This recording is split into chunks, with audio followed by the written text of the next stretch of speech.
रायगड, महाराष्ट्रासह देश विदेशातील ताज्या बातम्या पाहण्यासाठी मॅक्स इंडिया लाईव्ह चॅनलला सबस्क्राईब करा आणि बेल आयकॉन दाबायला विसरू नका.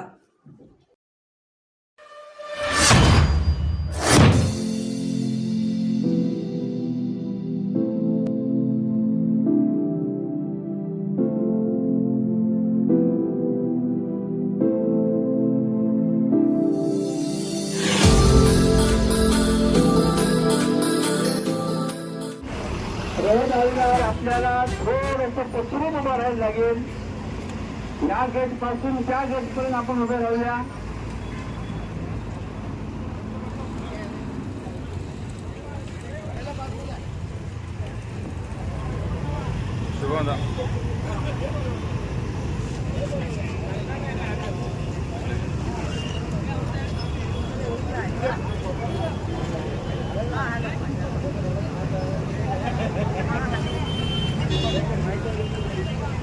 आज आंतरराष्ट्रीय मानवाच्या अराजकतेचा फायदा घेऊन काही धर्मांध लोक हिंदूंची व इतर जनजातीय व्यक्तींची, नागरिकांची हत्या करत आहेत.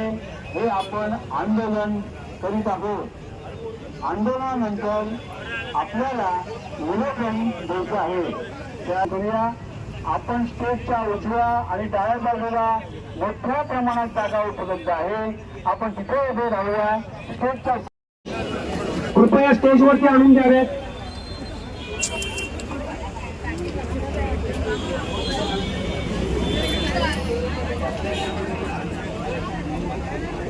सर्वजण मोठ्या संख्येने इथं सहभागी झालात याबद्दल विश्व हिंदू परिषदेच्या वतीने आपणा सर्वांचे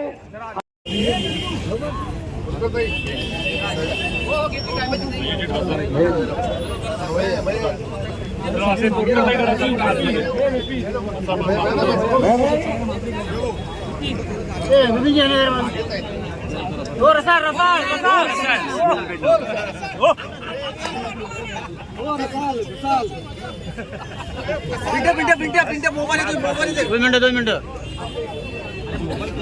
अरे अमोल मोबाईल काटिंग वाळकर पुढे गेलो माझ्या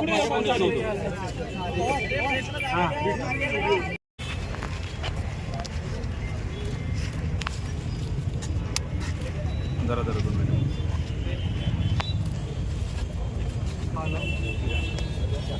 हॅलो.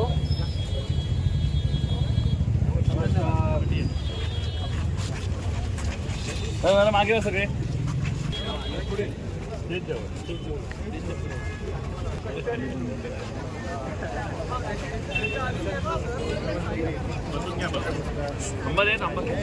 जरा मागे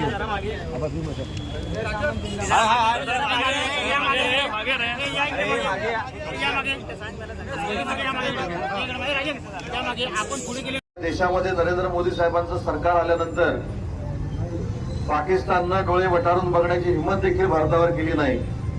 तशाच पद्धतीची परिस्थिती बांगलादेशची करावी ही मागणी या आंदोलनाच्या निमित्तानं आपल्या सगळ्यांच्या मार्फत आपण सगळ्यांनी केंद्र शासनाकडे केली पाहिजे. आणि शेवटी प्रत्येक धर्माच्या माणसाला प्रत्येकाच्या धर्माबद्दल अभिमान असतो. तसा आपल्याला देखील हिंदू म्हणून आपल्या धर्माचा अभिमान आहे.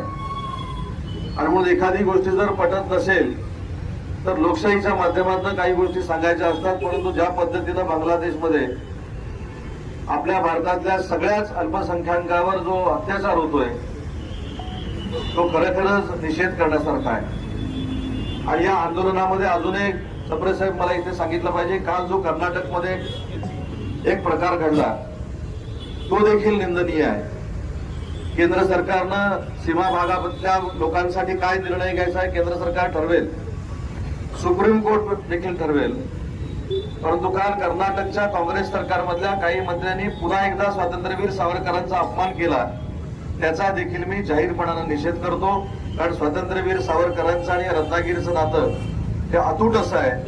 अंदमानच्या जेलनंतर 13 वर्ष त्या रत्नागिरीमध्ये स्वातंत्र्यवीर सावरकरांना स्थानबद्ध केलेलं होतं.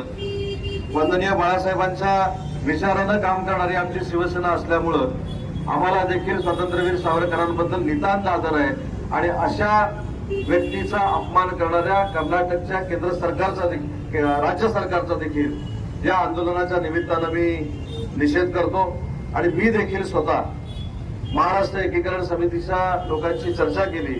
मी स्वतः 2 ते 3 दिवसामध्ये स्वतः बेळगावला जाणार आहे आणि महाराष्ट्र एकीकरण समितीच्या सगळ्या पदाधिकाऱ्यांशी महाराष्ट्राच्या वतीनं मी स्वतः चर्चा करणार आहे. आणि म्हणून मला असं वाटतं की हे आंदोलन जे आहे हे बांगलादेशच्या हिंदू धर्माच्या लोकांच्या अस्तित्वाचं आंदोलन नाही, तर आपल्या देखील अस्तित्वाचं आंदोलन आहे.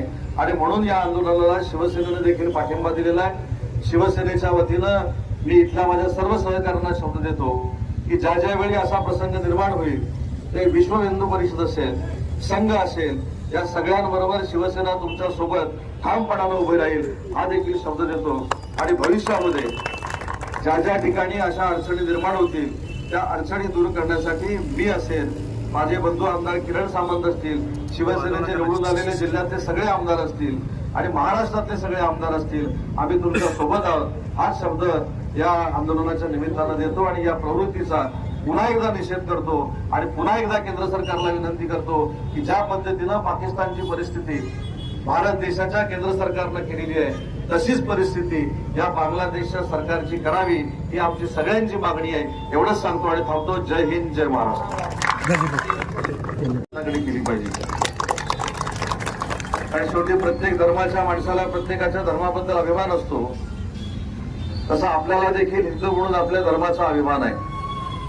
आणि म्हणून एखादी गोष्टी जर पटत नसेल तर लोकशाहीच्या माध्यमातून काही गोष्टी सांगायच्या असतात. परंतु ज्या पद्धतीनं बांगलादेशमध्ये आपल्या भारतातल्या सगळ्याच अल्पसंख्याकांवर जो अत्याचार होतोय तो खरोखरच निषेध करण्यासारखा आहे.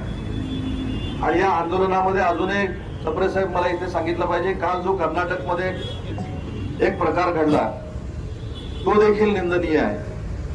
केंद्र सरकारनं सीमा भागातल्या लोकांसाठी काय निर्णय घ्यायचा आहे केंद्र सरकार ठरवेल, सुप्रीम कोर्ट देखील ठरवेल.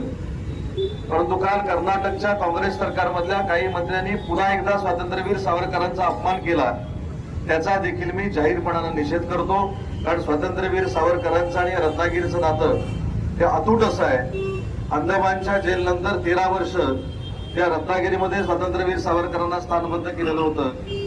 वंदनीय बाळासाहेबांच्या विचारानं काम करणारी आमची शिवसेना असल्यामुळं आम्हाला देखील स्वातंत्र्यवीर सावरकरांबद्दल नितांत आदर आहे. आणि अशा व्यक्तीचा अपमान करणाऱ्या कर्नाटकच्या केंद्र सरकारचा राज्य सरकारचा देखील या आंदोलनाच्या निमित्तानं मी निषेध करतो.